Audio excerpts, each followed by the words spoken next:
لەبارەی ڕێکارەکانی عێراق بۆ ڕوبەڕووبوونەوەی مادەی هۆشبەر لەگەڵ میوانەکەم قسە دەکەم بەڕێز حەیدەر قوڕیشی ئەندامی تیمی بەرەنگاربوونەوەی مادە هۆشبەرەکان لە ئاسایشی نیشتیمانی عێراق لە بەغداوە میوانی منە. بەڕێز قوڕیشی ئێوارە باش، زۆر سپاس بۆ ئامادەبوونت. عێراق تا چەند سەرکەوتوو بووە لە استراتیژی ڕوبەڕووبوونەوەی مادە هۆشبەرەکان؟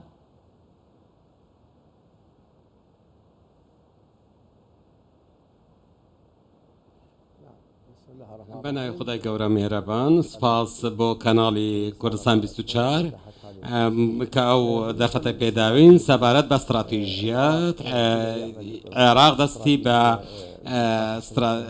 پلانەکانی کردووە بۆ ڕوبەڕووبوونەوەی مادە هۆشبەرەکان و وەزارەتی ناوخۆ هەر بە استراتیژیەتی وەزارەتی تەندروستیش بۆ ماوەی 4 ساڵ، هەروەها ڕاوێژکارێتی ئاسایشی نیشتمانیش هەنگاوی باشی ناوە بە دڵنیاییەوە هەموو یاسایەک پێویستی بە شرۆڤەکردن و وردەکاری هەیە. استراتیژیەت هەموو دەسەواژەکانی یاسای شرۆڤە کردووە بە دڵنیاییەوە. استراتیژیەتی خۆمان سەرکەوتوو بووە و ڕۆژ بە ڕۆژ ڕێژەی دەستگیرکردنی بازرگانان و بەکارهێنەران لە سەرانسەری عێراق لە زیادبووندایە. کە دەستگیرکردنیان لە زیادبووندایە ئەمە مانای ئەوە نییە کە بازرگانی کردن و بەکارهێنانی مادەی هۆشبەریش لە زیادبووندایە؟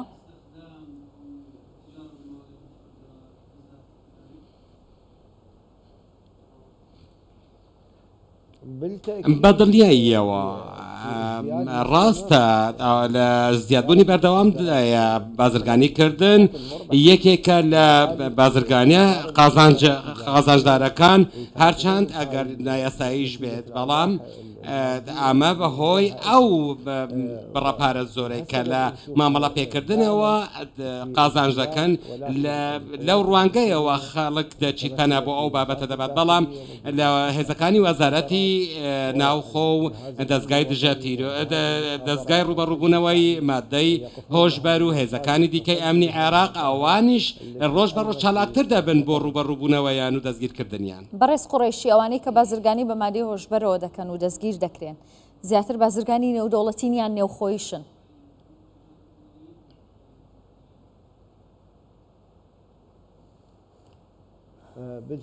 بە دڵنیاییەوە بازرگانی نێودەوڵەتی و بازرگانی خۆیش هەن. ئەمڕۆ بە دیاریکراویش لە ڕۆژی چوارشەمە بازرگانێکی نێودەوڵەتی لە پارێزگای زیقار دەستگیر کراوە و دوای ئەوەی کە بۆسەیەکیان بۆ داناوە لە ئەنجامدا لە ئەنجامی ڕوبەڕووبوونەوەیان بە چەک توانرا لەگەڵ هێزەکانی بەرەنگاربوونەوەی مادە هۆشبەرەکان توانرا. باشە، هەرچەندە هەوڵەکانی ئێوە وەکو حکوومەتی عێراق بەردەوامە بۆ ڕوبەڕووبوونەوەیان، بەڵام بۆچی بەکارهێنان و بازرگانیکردن بە مادەی هۆشبەر لە عێراق کەم نابێتەوە؟ ئایا ئەوان هیچ پاڵپشتیەکی نێوخۆییان هەیە؟ هیچ گروپێکی چەکدار، هیچ هێزێک هەن لە پشتی ئەمانەوە؟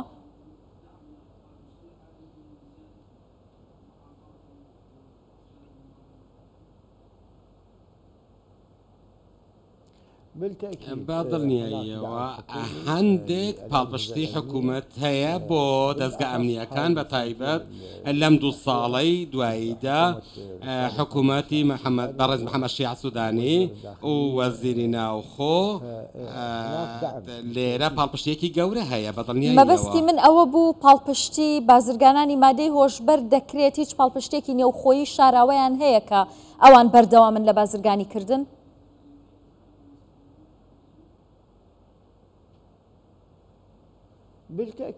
بەڵێ ئەوانیش پاڵپشتیان هەیە و ئەوانیش چەتەیان هەیە و ئەوانیش بازرگانی مادەی هۆشبەریان هەیە و بازرگانی گەورەیان هەیە و بە پارەش پاڵپشتیان دەکەن. ئەگەر نا بەم شێوەیە فراوانە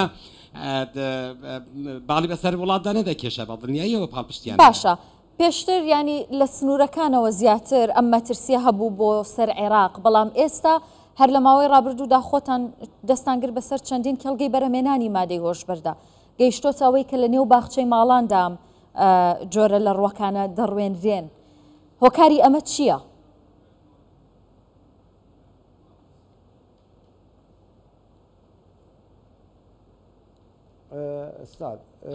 بەڕێزم چاندنی مادەی هۆشبەر لە عێراق بەدڵنیاییەوە لە ئێستادا هیچ بوونێکی نییە، چونکە چاندن بابەتێکی ئاسان نییە و بابەتێکی سادە و ئاسایی نییە و پێویستە ڕوبەرێکی فراوان بۆی تەرخان بکرێت و بە هەموو پێداویستیەکانی کشتتوکاڵ تێدا هەبێت.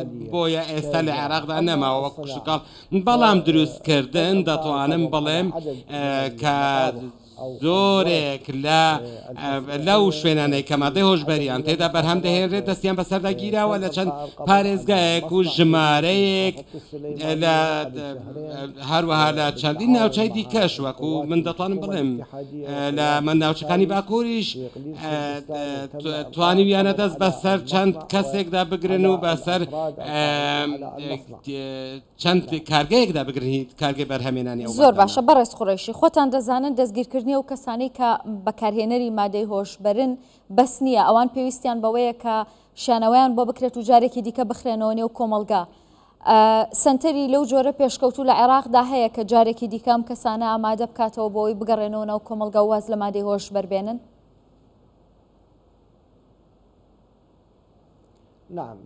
باڵێ بەڵنیایەوە سیرکە سەبارەت بە ئەوانەی کە بەکارهێنەرن یاسایەکی تایبەت هەیە لە ساڵی 2017 ڕێگەی داوا بای دادواری لێکۆڵینەوە کە هەنگاوێک بەو ئاراستەیە بنێت بۆ دروستکردنی چەند سنتەرێک ئەمەش لە حکوومەتی محەممەد شیع سوودانی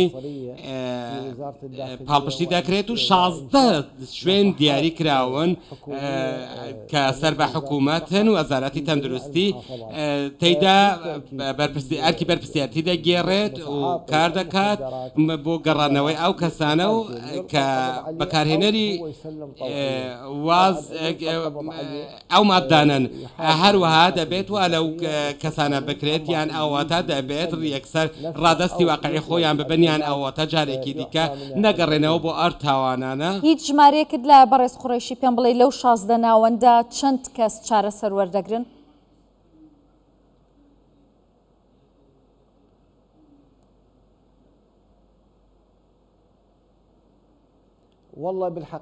لە ڕاستیدا من هیچ ئامارێکی وردم لانیە، بەڵام ئەوەندەی دەزانم تەنها 16 سنتەر کراونەتەوە لەلایەن وەزارەتی ناوخۆ و وەزارەتی تەندروستیەوە و بەسەر زۆرێک لە پارێزگەکاندا دابەش کراون. هەر بەو بۆنەیەشەوە من داوا لە حکوومەتی فێدراڵ و حکوومەتی هەرێمی کوردستانیش دەکەم کە بوار بۆ وەبەرهێنان زیاتر بکەن بۆ ئەوەی کۆمپانیاکانی بیانی بێن ئەو سنتەرانە دروست بکەن و بنیاد بنێن ئەوانەی کە پەیوەندیدارن بەو بوارە بۆ ئەوەی سنتەری زیاتر بکرێنەوە بۆ دووبارە شیاندنەوەی ئەو تۆمەتبارانەی بە تۆمەتی بازرگانی کردومە بەکارهێنانی مادەی هۆشبەر دەستگیر دەکرێن. بەڵام ڕاستە ئێمە چەند سنتەرێکی حکومیمان هەیە، بەڵام بەداخەوە هیچ سنتەرێکی ئەهلیمان نییە. لە کاتێکدا دەبینین لە ڕووی تەندروستیەوە چەندین نەخۆشخانەی ئەهلی کراونەتەوە لەگەڵ دەستخۆش. بەڕێز حەیدەر قوڕیشی ئەندامی تیمی بەرەنگاربوونەوەی مادە هۆشبەرەکان لە ئاسایشی نیشتیمانی عێراق، زۆر سوپاس دەکەم.